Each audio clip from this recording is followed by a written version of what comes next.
Bertrand Tavernier, bonjour. Je suis ravi de Bonjour. vous accueillir dans l'émission Arrête ton Bonjour. cinéma sur Vosges Bonjour. TV. Alors, vous avez réalisé plus d'une trentaine de films. Vous êtes un amoureux du cinéma depuis l'âge de vos 12 ans. Oui. Et aujourd'hui, vous êtes à Pont-à-Mousson pour le festival des Notes et d'Étoiles et le concert de clôture. Vous allez raconter sur scène un voyage à travers la musique du cinéma français. Racontez-nous d'abord comment est né ce projet et surtout votre rencontre avec le Vosgien Bruno Fontaine qui vous a proposé ce concert de clôture. Ce projet me trottait dans la tête depuis des années, mais pendant longtemps, je n'ai pas su comment l'aborder. Je ne voulais pas faire une histoire du cinéma français.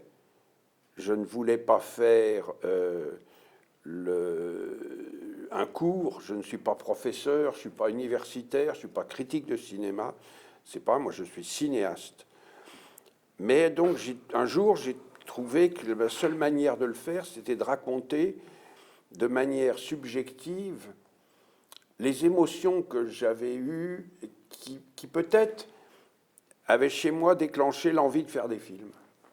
Et qui était la vision des films, et puis après le compagnonnage avec ces films, et puis après la rencontre des gens qui faisaient ces films, le désir de les connaître, le désir de leur dire mon admiration. Et donc j'ai raconté la découverte de ces films, la découverte des gens qui le faisaient, mon travail avec eux, avec des tas d'anecdotes, d'histoires qui sont, je crois, originales, qui n'existent pas dans les livres. C'était en travaillant, en discutant avec Gabin, que j'apprenais tout d'un coup des jugements tout à fait étonnant sur Jean Renoir. C'est en travaillant avec Melville que je découvrais des tas de choses, ou avec Sautet, ou avec Renoir lui-même, ou mon compagnonnage avec Orange qui me faisait découvrir certaines choses très amusantes sur les films de Carnet.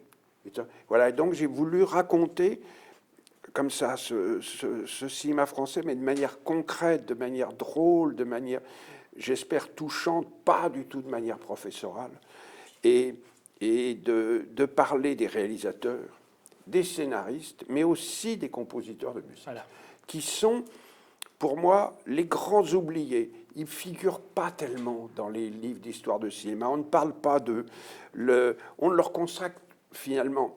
Beaucoup sont des musiciens immenses. On leur consacre finalement peu d'hommages.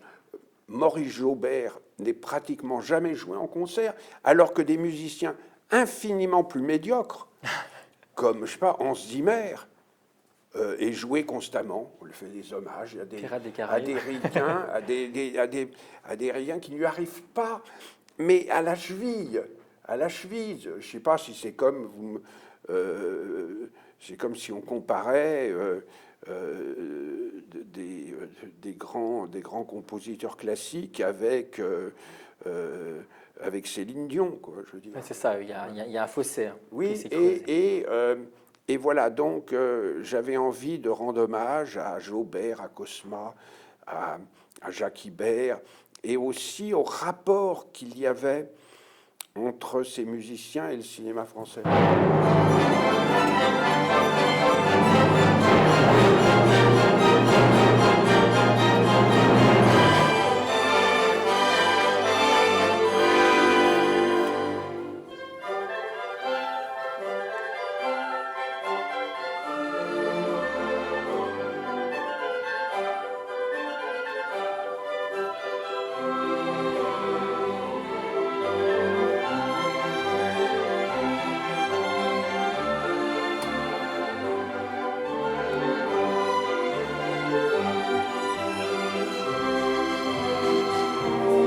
Alors, quel rapport, vous l'avez un peu raconté, mais dans vos films, à vous personnellement, qu'est-ce que vous avez voulu transposer avec la musique de film dans vos longs métrages? Ce que je cherche dans mon travail avec le compositeur, que j'engage très souvent pendant l'écriture du scénario, hein, c'est justement de pouvoir traduire ce que le scénario ne traduit pas. D'accord. De pouvoir... Une émotion supplémentaire. Oui, une émotion supplémentaire, exactement. Oui. Et votre dernier film, Voyage à travers le cinéma français, sorti l'année dernière en salle, est donc une compilation de longs métrages que vous avez sélectionnés, que vous commentez. Comment vous avez fait ces choix? Parce qu'il y en a tellement des films que vous avez adorés, c'est sûr. Il y a dû faire forcément des choix. Alors comment vous avez sélectionné tout ça? Ça a été c'est un travail je sais pas, de vision de plus de 1000 films, Ah oui. 1200, 1300. Maintenant, j'en suis avec la série. Je crois que j'en suis à 1500 films. Euh, c'est la recherche des droits. Alors, il y avait bien sûr, d'abord, il fallait qu'il y ait du matériel. Il fallait qu'il soit accessible. Il y a des films auxquels j'ai dû renoncer parce qu'ils n'étaient pas restaurés. Mon film a déjà fait restaurer près de 35 films. Ah oui. Oui.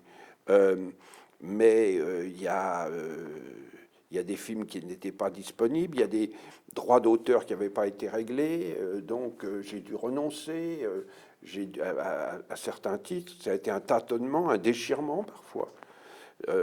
Je crois que dans la maison de production, où on était 5 pour faire ce film, on a dû envoyer 1200 lettres pour avoir les accords avec les ayants droit. Ah oui, d'accord. Oui. C'était un long travail déjà pour ça. Tous les ayants droit, tous les scénaristes, maisons de production, compositeurs, enfin tous les gens qui sont co-auteurs du film, il fallait avoir leur accord pour l'extrait, les régler. C'est à chaque fois, on a payé pour chacun de ces extraits. Et voilà, ça a été. Et puis après, les articuler les uns dans les autres pour arriver à retrouver une émotion, que ce soit pas juste une compilation. Justement, ce que vous dites, ça doit. Il fallait que ça éclaire les cinéastes dont je parlais, ça éclaire leur talent, ça donne une idée de leur génie, souvent même.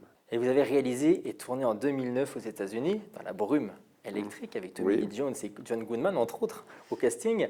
Et en quelques mots, quelle est la grande différence entre un tournage français et un tournage américain? Juste en quelques mots, pour que nos téléspectateurs comprennent vraiment cette différence. En quelques mots, c'est déjà une différence dans l'équipe, dans la composition d'une équipe. En France, on travaille avec en moyenne 3 fois moins de monde sur le plateau. D'accord.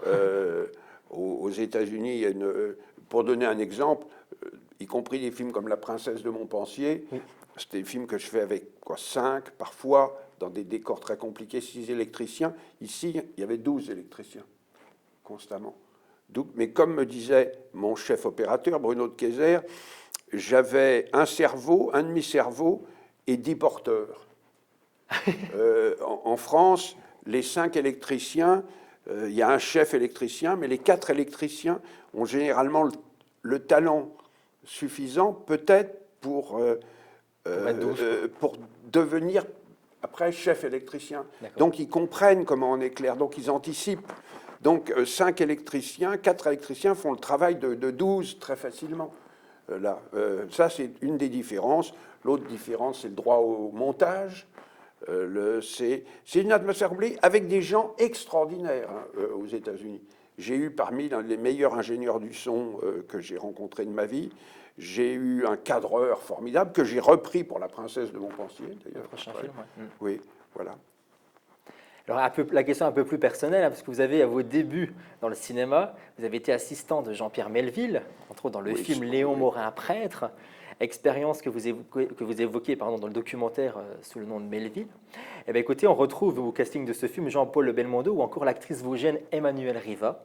Quel souvenir gardez-vous aujourd'hui de ce tournage, mais aussi de cette grande dame du cinéma qui nous a quittés en ce début d'année? Alors j'en parle moi beaucoup dans Voyage à travers le cinéma français de Melville. C'est un tournage, ça a été un moment d'horreur pour moi. Ah oui? Un moment d'horreur, oui. Alors oui, parce que Melville faisait régner un climat tout à fait de peur, tout à fait terrifiant. J'arrivais sur le plateau en ayant l'impression chaque matin d'aller à un cours de maths. J'allais me faire choper. Il était terrible. Il savait repérer quand vous vous trompiez et quand il vous engueulait, c'était toujours en public. C'est toujours devant l'équipe. En dehors de ça, je lui suis très reconnaissant parce qu'il m'a donné mon premier travail, il m'a aidé et hors travail, c'était un homme qui avait un charme et qui était formidable. Mais sur un plateau, moi, je n'en menais pas large Et d'ailleurs, les gens avaient peur, hein, il y avait une atmosphère de crainte. Et je me disais toujours, si un jour je fais des films, j'espère qu'il n'y aura pas ce genre d'atmosphère sur mes plateaux. J'espère. Mais les films sont formidables. Léon Morin-Prêtre est un film formidable. Ah oui. Et Emmanuel Riva, à qui Melville ne parlait pas. Il la laissait un peu en plan. Je pense que c'était pas idiot, parce qu'elle était dans un état de déstabilisation qui l'a beaucoup servi pour communiquer l'émotion de son personnage. Elle était toujours dans un état de crainte, elle ne savait pas, et c'était formidable. Ça donnait une manière de jouer très différente, évidemment, de celle de Belmondo, qui est extraordinaire, hein, dans le film, extraordinaire. Et voilà, tous les deux là-dessus faisaient. Moi, j'assistais à. Je parle, la première rencontre au confessionnal, c'est un souvenir, moi, de tournage qui est inouï.